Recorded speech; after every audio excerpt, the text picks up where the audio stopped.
Hello everyone, I'm Constance Goodrich and I'm Horror Story Series Writers Below is the first chapter to recent story I'm writing. Please enjoy and thanks for the support and love. I didn't know what I got into when the story came across my desk. I was just excited to finally be given a chance to cover something major. I had no clue how big this story truly was. At the time, I thought it was just a small article over the recent death of Charles Smith, the local bookstore owner. Grizz Point is a small town after all, so to have a murder happen here became a major thing. Details from the report itself was making everyone uneasy. Charles was found in the shop in the early morning. His body laid in an odd position, almost looking like he fought his attacker. Only blood soaked the walls and floor. The worst of it was his heart was ripped from his chest. I admit I was puzzled as to what person could do something so evil. Charles had a wife and a child who wasn't even a year old yet. I knew in my heart something was off about all of this. Only I wished I knew what I did now. There is a certain darkness that hides within Rise Point, a legend of old, and her name is Mercy Evans. For some, they said she and her family were just farmers, but for others, they believed the Evans to be witches. Of course, when you're a rookie reporter like myself, you tend to believe what you can reason with. I never truly believed in ghosts and the world of the darkness. The legend begins on October 31st, 1692. Back then, Rise Point was just a small settlement. In those days, most settlements were close-knit families who trusted each other.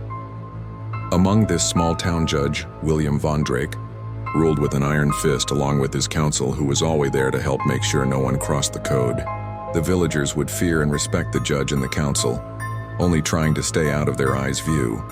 However, the Evans lived a few miles from the settlement, which served them well as the farm was a good source of food and raising livestock. They were said to be a quiet family, only traveling to the village to drop off food for the winter seasons. Now, I can't say I know the whole truth behind this legend, but I do know that on All Hallows Eve, the judge has stormed onto the Evans farm, burning their crops and killing their livestock. Word has gotten around that the Evans were witches, practicing black magic in the night. He hung the family from their great oak tree on the top of the hill overlooking the blazing flames. Mercy, before her death, vowed to come back and placed a curse on all bloodlines of the judge and the council. How this legend fits was a mystery to me. The old-timers swore that Mercy had killed Charles. But of course that would point back to her curse, suggesting that he was within the bloodline of either the judge or one of the council members. I need more time, sir. This story is proving to be a bigger deal than I expected. My boss only sat back in his chair looking over my notes and reports I had gathered. Vincent had been working in this business for so long that we knew to respect his wishes, so you could understand my fears about asking for more time. So you expect to write a piece from an old legend and some reports that the police would allow you to know? No, sir. I want to really dig deep and make sure that this story will change this newspaper forever. I know it's a small town, but how often do we get the chance to cover a story like this? He seemed to think about my words all the while I shook, waiting for his answer. What exactly are you planning, Miss Val? I don't need any trouble now. But you have me interested. No trouble? I promise, sir. I just want to give everyone a peace of mind about the murder and maybe help Charles's wife in the process. He stood now looking out the window, his hands resting behind his back. You know, I lived in Rise Point my whole life. When I took over this business from my father, I promised him one thing, that I would honor the people that live here. I mean no harm, sir. I want to do what is best for this town, and that is finding the truth and bringing this killer to justice. I was in disbelief of my own words, what brought to a hero's state of mind. I watched as he turned a gentle smile on his face. You know, I knew there was something about you I liked. Okay, I will give more time, but you have to show a mock-up in the next 2 weeks. I shook his hand before heading back. To my desk, there was an odd sense of excitement knowing I could really do something great with this piece. Pulling all information before me, I almost felt lost. Just a few police reports that barely told me enough and some printed papers about the legend of Mercy Evans and her family. There got to be something more I could use for this story. Come on, Liz, you're better than this. Where is that hero who got her permission? I had looked through every website and book, only finding the same things I already knew. Mercy and her family didn't seem like the type to do something. like witchcraft. By late afternoon, I had gotten nowhere. Come on, there gotta be something I'm missing here, maybe a break for lunch? I stood as a loud growl filled my stomach. How I had forgotten to eat wasn't like me at all. Heading out into the street, the noise seemed to echo around me. For a small town, everyone seemed to fill the sidewalks. Since Charles's death, this was becoming a normal scene. I kept my head down, only thinking back to the story. My boss had granted me a chance and I needed to show him the best I could. Riz Point was certainly alive today, and for one reason, people would gather around the bookshop placing crosses and flowers. What a shame Charles was a kind soul. He always there when you needed him. I only wish that Cassie is staying strong. If not for herself, then for the baby. I only listened to the crowd for a few minutes, all of them recalling stories of how Charles was in life. I never truly got to know him like most, but I do remember his kindness when I would come to his shop. Again, my stomach growls, reminding me of why I was out here. All right, I hear you. Betty's Diner was the local stop for some great food. In fact, most of the waiters would know me by name as I visited there so often. Liz, I was wondering if you got sick or something. Here, I saved your table for you. Maggie was a sweet soul. She had been working with her mother since last fall. Betty was overjoyed the day she came home. I smiled as she led me across the far side of the diner. I loved the far corner best, due to having some quiet time to myself. No, I just got caught up in a new story I'm working on. I almost forgot to even eat. That sounds foolish of me, huh? She only laughed before taking my order. Mom is right. Your head is always in the clouds. You know there's more to life than your job.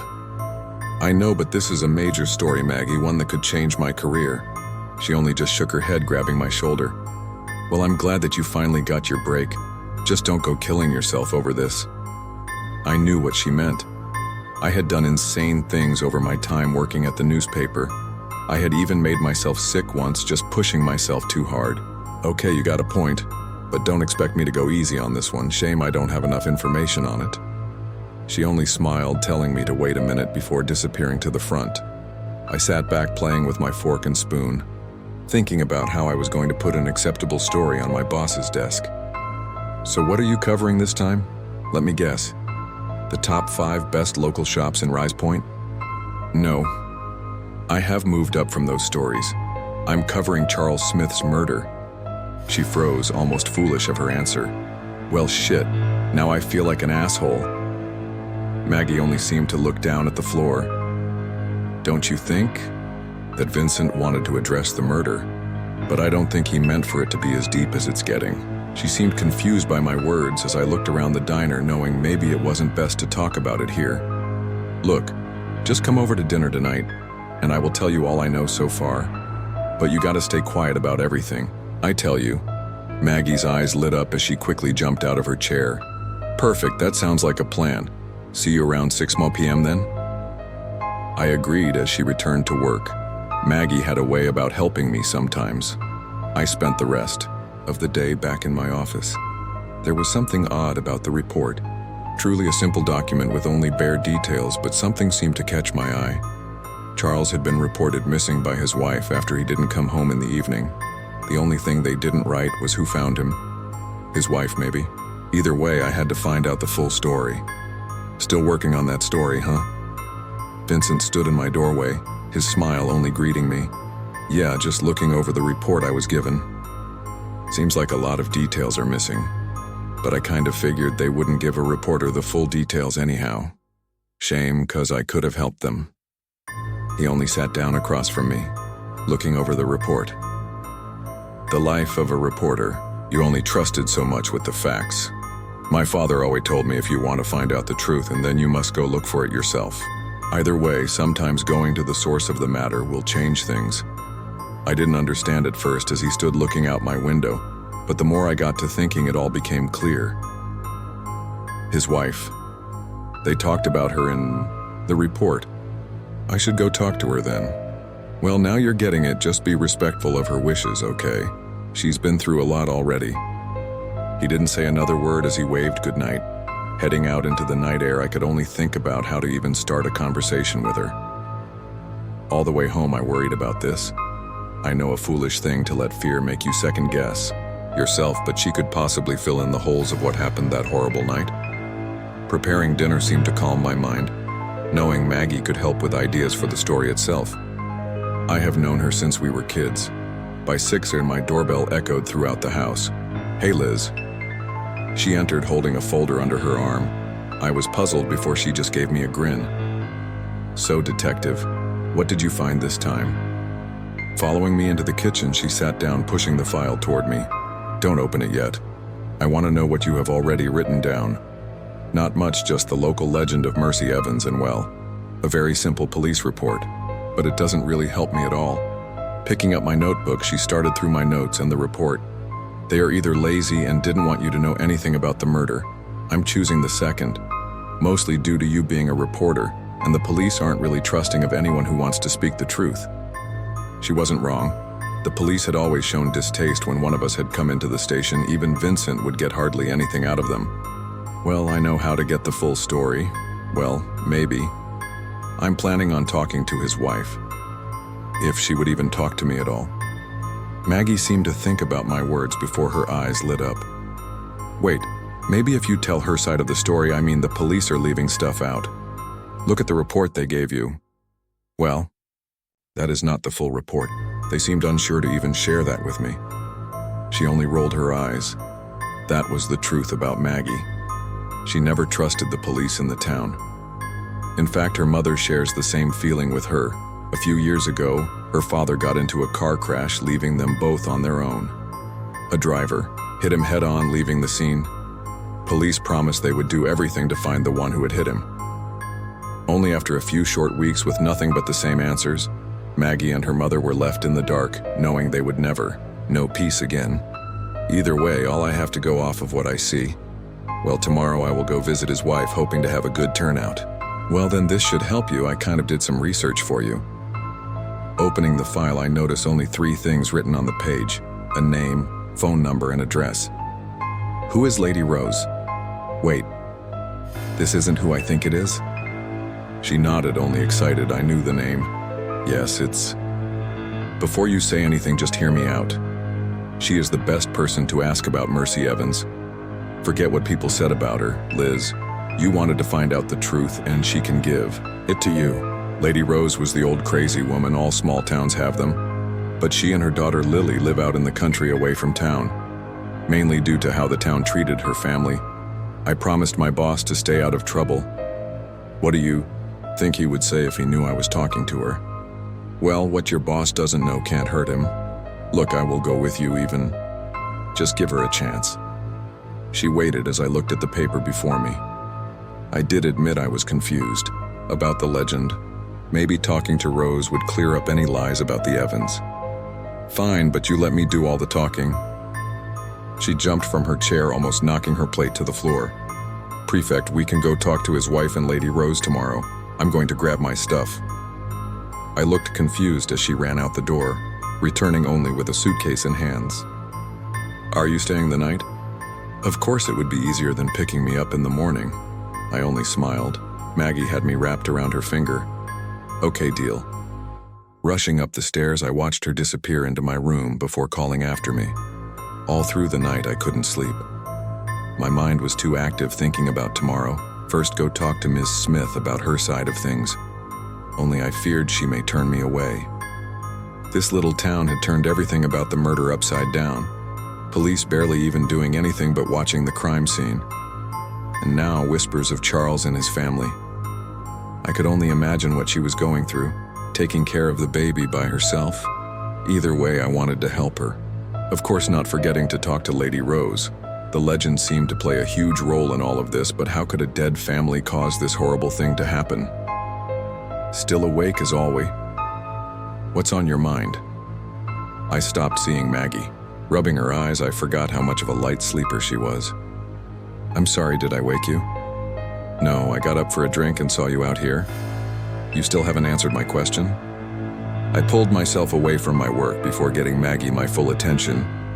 I feel like something isn't right about the whole thing, why the police are hiding some details, and how the town is starting to whisper about Charles's family.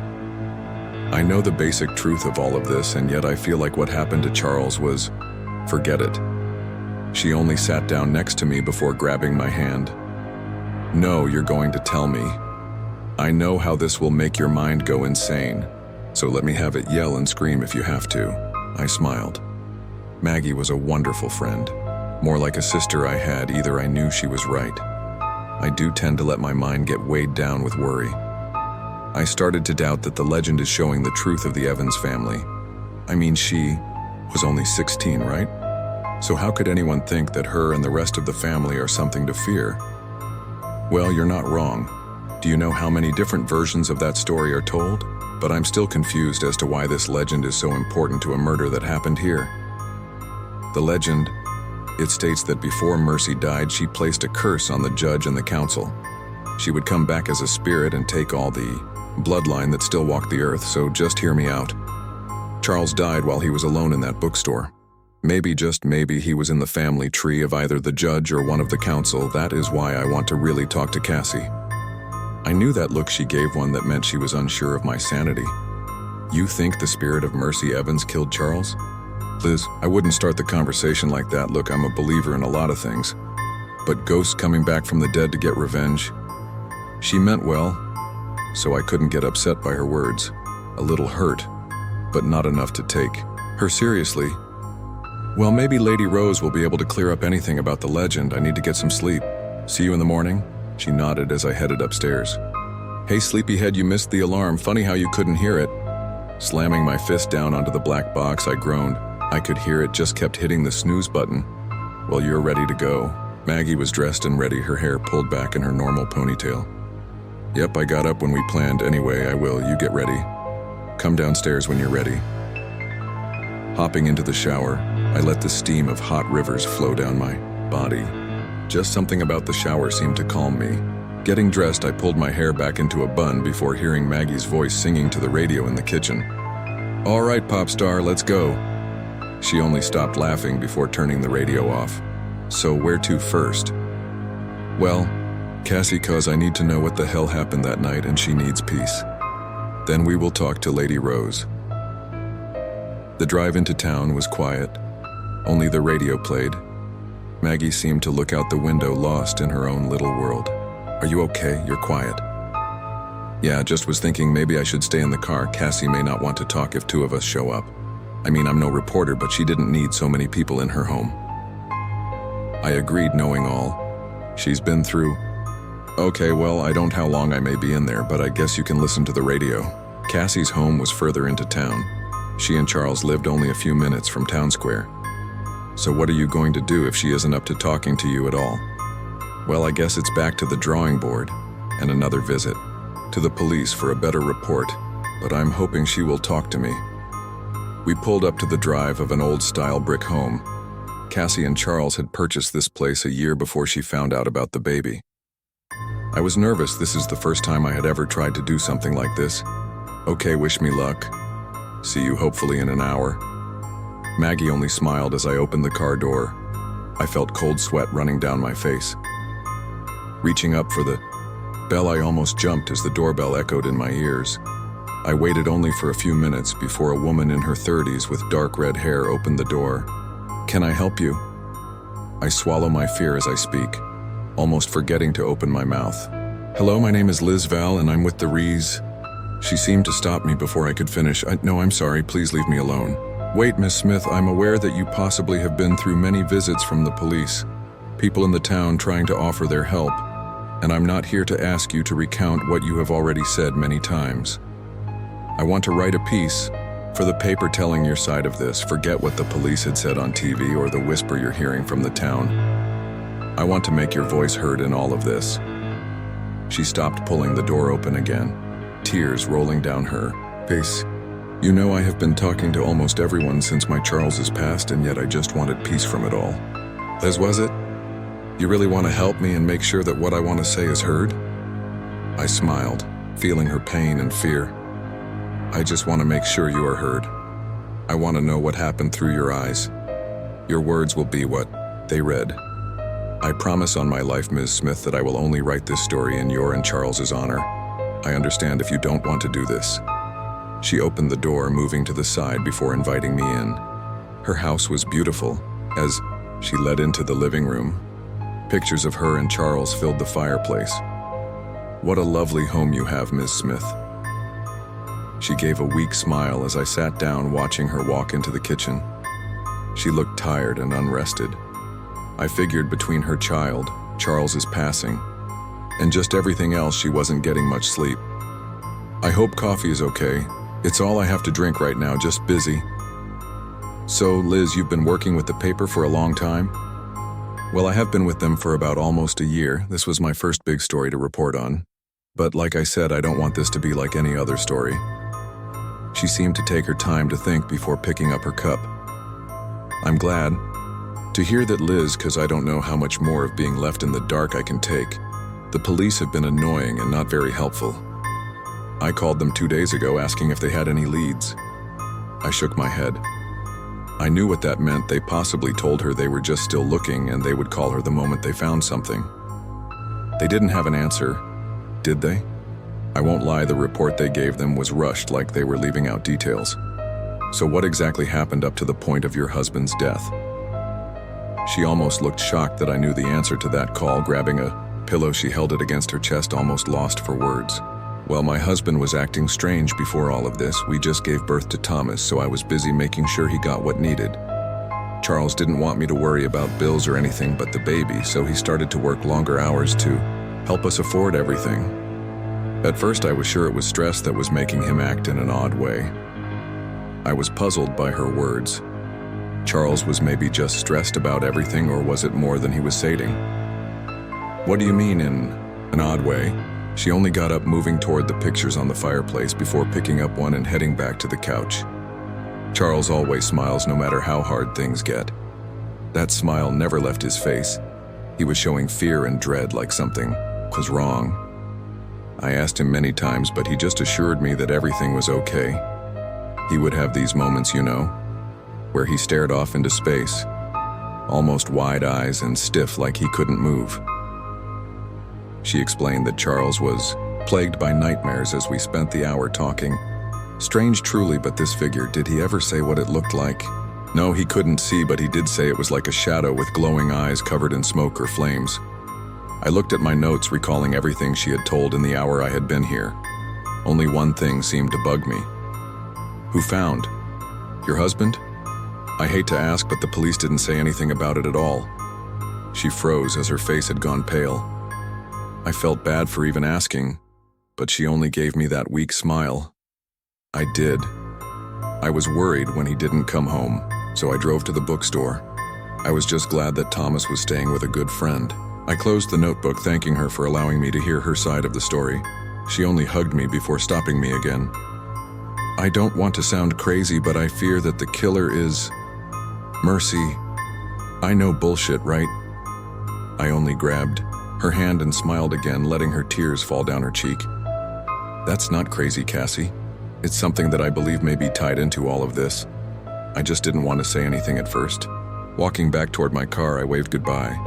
This legend was starting to become a huge part of this. Still, I didn't understand how. I was starting to wonder. "But I see you got some information. Was she okay? I hate to see anyone suffer." I placed my bag onto the back seat and Maggie looked worried as I started the car. Well, at first she didn't want to talk, but I let her know I was there to tell her story. So, well, I got her to tell everything about Charles. Still, I feel bad she found her own husband that day. Maggie's face went pale, almost unable to accept what she heard. The drive was quiet again, as both me and her didn't know how to react to any of this.